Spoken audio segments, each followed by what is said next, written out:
Hey guys, so still in Utah.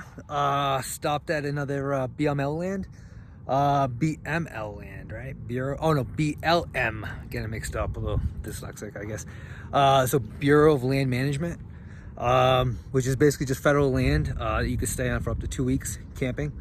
So I pulled off again, side of the highway. You can see it's down that way over there. And got a nice little spot all by myself, all alone, and about to make some dinner. So I'll flip it around, show you guys what I'm making. All right, so nothing special. I got my little burner, my one burner here, coming off the 1 pound propane. I could hook it up to the heater. I have a buddy heater hooked up to a 20-pounder, but I decided to just keep it this way. It's just easier from swapping in and out. And then that open line kind of smells like propane a little bit, so I don't cook too often. So just loaded it up with chicken. I've got like 2.5 pounds, maybe a little bit of an overkill, but and I'm gonna throw a bunch of veggies in. All right, so super simple. I'm just gonna go ahead and I just threw a bunch of veggies in there, mixed bags, frozen. A little bit of water. I'm gonna throw some seasoning after, and that's it.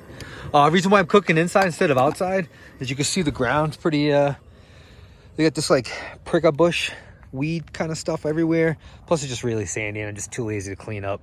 So it's just easy enough to do it right here. Well, I'll let you. I'll show you how it turns out. All right, there it is. Final result. Some chicken veg. Put a bunch of spices, some hot sauce, and that is it. That's my dinner for the day. Well, that's going to be like 2, maybe even 3 dinners, actually. I think we're going to keep just picking away at this. And that's it. So good. Especially after a hard workout. Oh, man, killed it in the gym today. So, yeah, really simple. I mean, I've done a lot of different meals out of the van. I'll put something together, something a little bit more interesting next time. Well, hope you guys liked it. Again, any questions, feel free to ask. Catch you next time.